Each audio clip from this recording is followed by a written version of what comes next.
Good morning everyone, welcome to civil services study. 100 test already complete हो गए UPPCS के। यह है टेस्ट नंबर 101, 101वां टेस्ट है और फोकस करने वाले इसमें इंपॉर्टेंट हिस्ट्री के प्रश्नों पर।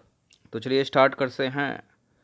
3 से 4 सेकंड का टाइम मिलेगा एक प्रश्न को पढ़ने के बाद। अपना भी सोचेगा कि आंसर क्या होगा। तो प्रश्न क्रमांक संख्या 1 का उत्तर दीजिए तो जल्दी से। तुगलक वंश के किस शासक ने दिल्ली में विशाल कृत्रिम झील का निर्माण करवाया था? देखिए, तुगलकाबाद के चारों ओर उसने यमुना के पानी को रोका और एक विशाल झील का निर्माण करवाया। और इनका नाम क्या है? Ghiyasuddin Tughlaq, option number A. तो गयासुद्दीन तुगलक ने दिल्ली में एक विशाल किला बनवाया जिसे तुगलकाबाद कहा जाता है।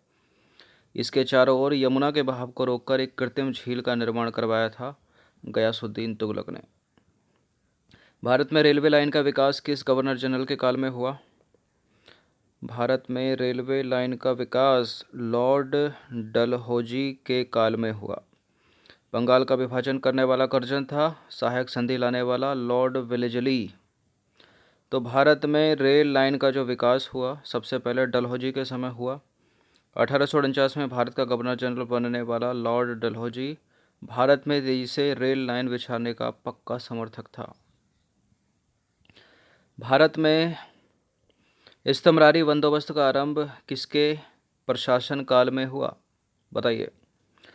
कई नामों से जाना जाता है इस व्यवस्था को। इस्तमरारी व्यवस्था कह लो या जागीरदारी कह लो, जमींदारी कह लो, बिस्बेदारी कह लो। कौन है? Lord Cornwallis. 1793 का समय कुछ याद आया? तो लॉर्ड कॉर्नवालिस ने 1793 में इस्तमरारी बंदोबस्त का आरंभ किया।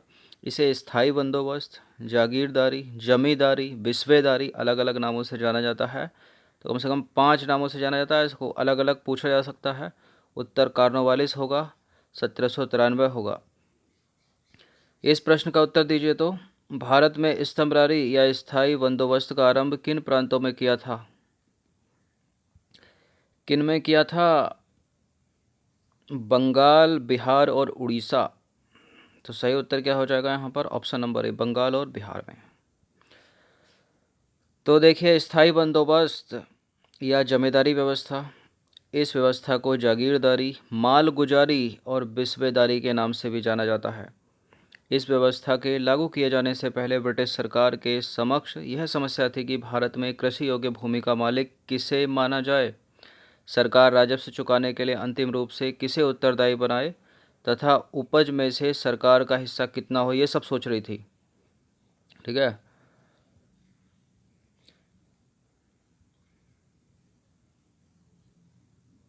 ये फालतू का क्या आ गया?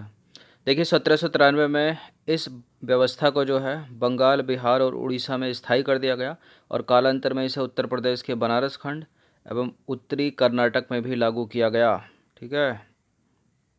तो कॉर्नवालिस करता धरता। क्वेश्चन नंबर 5 पर आ जाइए। अनाज भंडारण में निम्नलिखित में से किसका या किनका प्रयोग जैव कीटनाशक के रूप में किया जाता है? हल्दी, नीम की पत्तियां, नीली हरी शैवाल। जैव कीटनाशक, बताइए। कीटनाशक की बात हो रही है यहाँ पर, खाद की बात नहीं हो रही है। तो हल्दी जैव कीटनाशक है। और वैसे भी हमारे घरेलू किचन में जो हल्दी होती है एंटीबैक्टीरियल है, एंटी फंगल है। ठीक है, लगा सकते हो घाव कटे पर। नीम की पत्तियां हैं। नीली हरी शैवाल मत लगा देना इसको।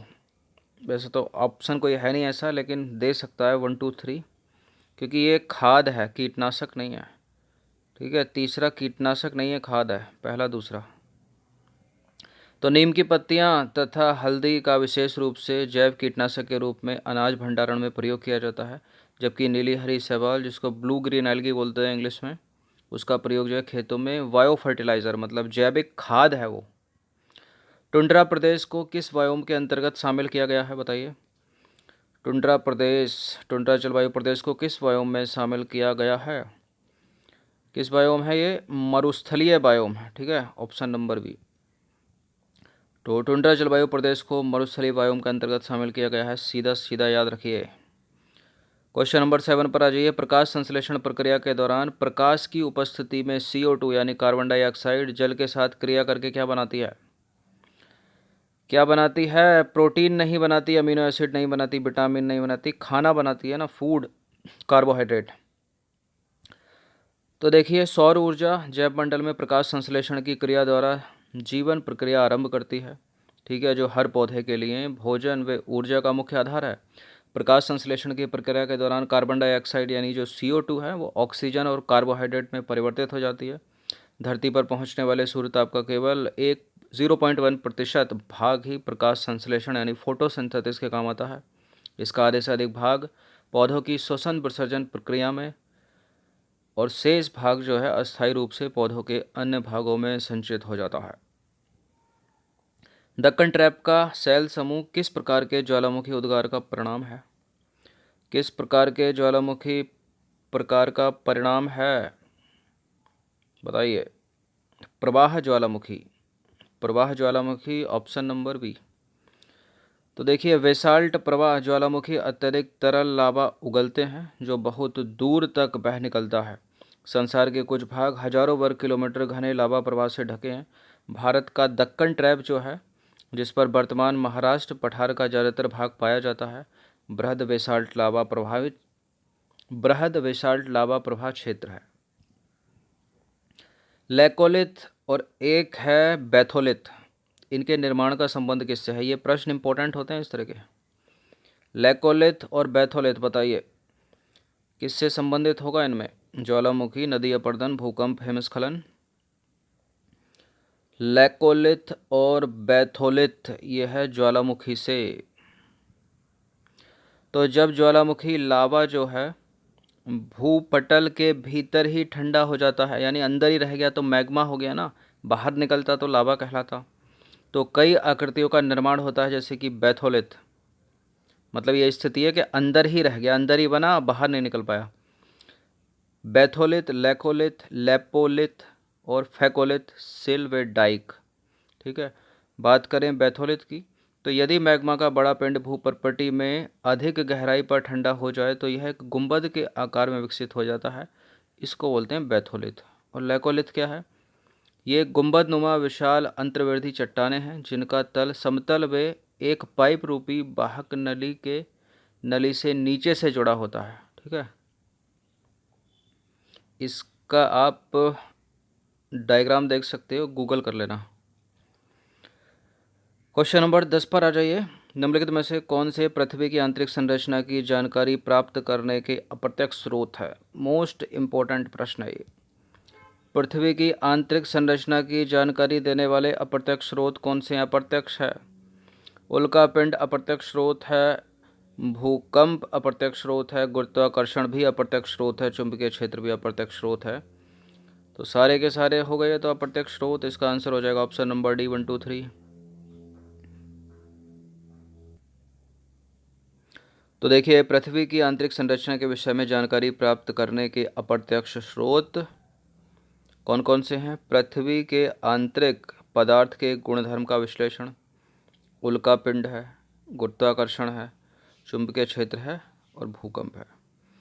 हिमालय पर्वतों के साथ भारतीय प्लेट की सीमा किस तरह की प्लेट सीमा है? हिमालय पर्वतों के साथ भारतीय प्लेट की सीमा किस तरह की प्लेट सीमा है? महाद्वीपीय महाद्वीपीय अभिसरण है। क्या है? महाद्वीपीय महाद्वीपीय अभिसरण। तो हिमालय पर्वत श्रेणियों के साथ भारतीय प्लेट की जो सीमा है महाद्वीपीय महाद्वीपीय अभिसरण के रूप में है। इसी तरह से एग्जाम में मिलेगा, कभी याद रखना। क्वेश्चन नंबर 12 पर आ जाइए। मध्यकालीन भारत में किस फारसी लेखक को नायक का खिताब दिया गया था? कौन सा फारसी लेखक था जिसको नायक का खिताब दिया गया था मध्यकालीन भारत में? एक ही नाम है, अमीर खुसरो। तो अमीर खुसरो का जन्म हुआ था 1252 में पटियाली में, मतलब पश्चिमी उत्तर प्रदेश का बदायूं।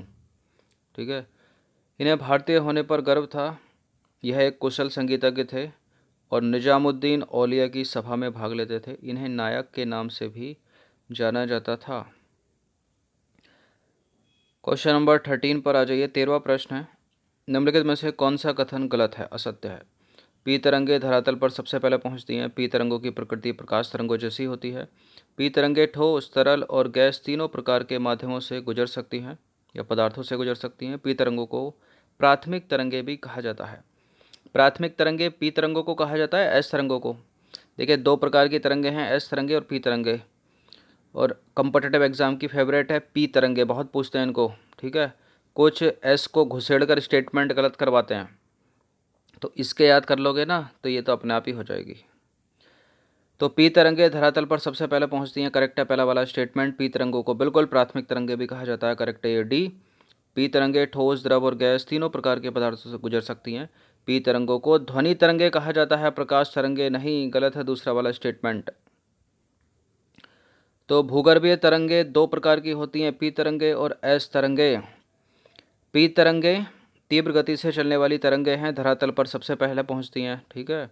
पी तरंगों को प्राथमिक तरंगे भी कहा जाता है। पी तरंगे ध्वनि तरंगों की जैसी होती हैं, प्रकाश तरंगे नहीं, इसलिए गलत है दूसरा वाला स्टेटमेंट। पी तरंगे ठोस, द्रव और गैस तीनों पदार्थों से होकर गुजर सकती हैं। ये बुलेट पॉइंट हैं पी तरंगों से रिलेटेड, चारों के चारों हर एग्जाम में काम आएंगे, याद रखना। क्वेश्चन नंबर 14 पर आ जाइए। निम्नलिखित में से कौन सा युग्म रबी और खरीफ की फसल का सही युग्म नहीं है? धान खरीफ की फसल है, सोयाबीन खरीफ की फसल है, अरहर खरीफ की फसल है, मक्का खरीफ की फसल है, अलसी रबी है, सरसों रबी है, गेहूं रबी है, उड़द खरीफ है। तो ये दोनों के दोनों खरीफ हैं, तो युग्म गलत हो गया। तो ऐसी फसलें जो ग्रीष्म और वर्षा ऋतु में उगाई जाती हैं, यानी जून से अक्टूबर माह तक, खरीफ फसलें कहलाती हैं। धान खरीफ, सोयाबीन खरीफ, अरहर खरीफ, मक्का खरीफ, उड़द खरीफ, मूंग खरीफ।